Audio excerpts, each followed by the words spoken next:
Здравей! Сега ще ти покажа как се използва в домашни условия комплектът Homelux Sugar Kit. Ето това е опаковката на бурканчето. Също комплекта съдържа няколко стрипленти и шпатулки, с които да нанасяш по-добре продукта. Има няколко лесни стъпки, чрез които можеш да постигаш желания ефект. Първо е необходимо леко да се затопли продукта, като има няколко варианта. Единият може да бъде във ваничка с топла вода, другия може да бъде поставен в микровълнова фурна или на радиатор, където и да има малко топлинка, за да може съвсем леко да се разтопи. Но внимавайте, не трябва да е прекалено разтопен, защото трябва да може да стяга и да издърпва лесно космите. Тоест не трябва да е прекалено затоплен и горещ. След това с помощта на шпатула и с помощта на ръката и пръстите започвате да издърпвате лека по лека. В началото е напълно нормално, дори да сте го разтопили, все още да е леко по-твърд продукта. Става ето така, като лепкава дъвка. Красота! Но при допира с кожата на тялото ви, той започва да се разтапя. Така че не се притеснявайте, това е абсолютно нормално, даже е по-добре да не е супер разтопен. След това аз използвам шпатулата и пръстите си, за да започна да го нанасям. Така, винаги първия път, както виждате, все още е доста стегнат. Аз лично в един момент изоставям шпатулата. Много ми е удобно с пръсти. Има дами, които използват и ръкавица за нанасене, защото не искат да си нарушат маникюра. Както виждате, аз съм с много дълги ногти. Не супер дълги, но доста дълги, гел-лак. Никога не съм имала проблем, защото самата захарна паста е водно разтворима и абсолютно не е проблем под течаща вода да се измие. Така че, ако не ви е удобно с ръкавица, просто не ги използвайте. На мен ми е страшно неудобно. Точно поради тази причина не включваме ръкавица в комплекта, но е някаква опция за вас.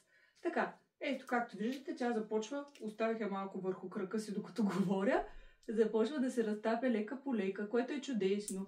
На мен ми е страшно удобно първите нанасяния да ги направя с ръката. След това започвам много рязко да издърпвам и вуала!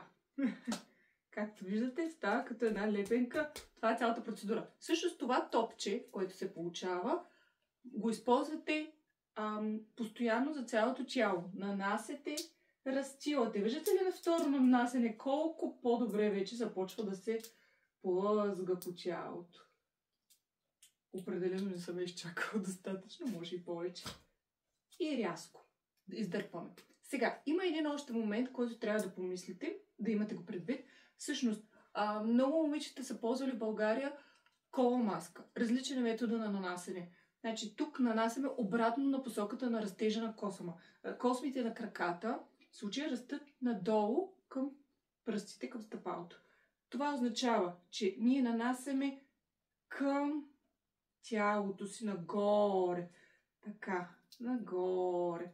Същото нанасене мога да направя и с шпатулката. Може да се повтори, даже вижте леко го загребвам и го разнасям. Имам възможност и още нагоре. Така и го нанасям, тръгва нагоре.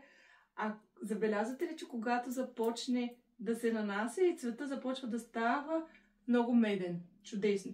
Сега, начинът за отлепване с шпатулата е по абсолютно същия начин като с ръката. Издърпваш рязко, много рязко по посока на косъма. Чудесно, даже леко се завърта. И това го правите за цяло тяло. По същия начин, сега ще ви покажа на ръка, може да направите нанасянето на ръката. Отново, обратно посоката на растежа. Тук обаче леко растат, виждате ли, леко настрани. Не са надолу към пръстите или длънта на ръката. Тоест аз трябва да започна по обратен път. Точно така.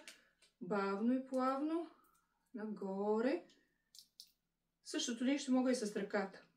И след това, примерно, съм много бързам в момента. Искам супер бързо да се епилирам.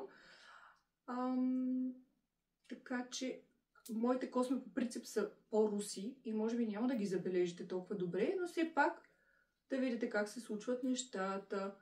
И искам да намажа на по-голяма част от ръката, от тази част. Така, оставям си шпатулката.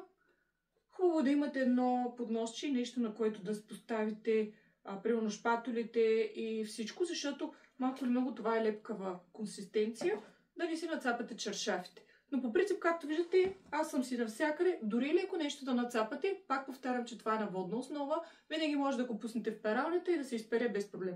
Сега, вече така, имам нужда, решила съм, че имам нужда и от лентата в един момент, като помощник, затова и в комплекта. Хубаво е издърпвам отново обратно по посока на растежна косама. Хубаво е натискам, за да залепне. И от тук отново много бързо издърпвам. И ето с още няколко бързи и резки поддръпвания обирам останалата част от пастата върху ръката ми. В момента целият този участък е вече обран, което е невероятно. Много съм щастлива, че толкова бързо и лесно се справям с всички зони. По същия начин можете да го направите и на триъгълника, като отново посоката на растежна косама на триъгълника е надолу, съответно вие нанасяте нагоре, даже е леко и по диагонал. Нанасяте нагоре, издърпвате по посока на косама. Това е цялата философия. Същото можете да правите и на лице. Пастата е страшно нежна и щадяща кожата ви. Даже след това няма да имате никакви пъпчици, никакви следи от употребата на продукта. Получава се като един нежен пилинг цялото това нещо и наистина кожата ви е страшно освежена. Можете да изхвърлите, можете, ако искате да си използвате шпатулата повторно, да я измиете с вода и това, което е останало върху нея, директно си пада. Една подробност, която пропуснах да съобщя в началото е, че е необходимо кожата да не е намазана с кремове, олио или каквото и да е било хидратиращо кожата. Тя трябва да е много суха. Даже, ако имате възможност, може да направите един лек пилинг с какъвто продукт имате, но да не е омазняващ, за да може да е сух косъма и кожата и много лесно и бързо да се издърпат косъмчетата. Благодаря ви, това беше от мен. Аз съм Валентина и благодаря, че се интересувате от моя продукт. Ще се радвам да получа вашите отзиви.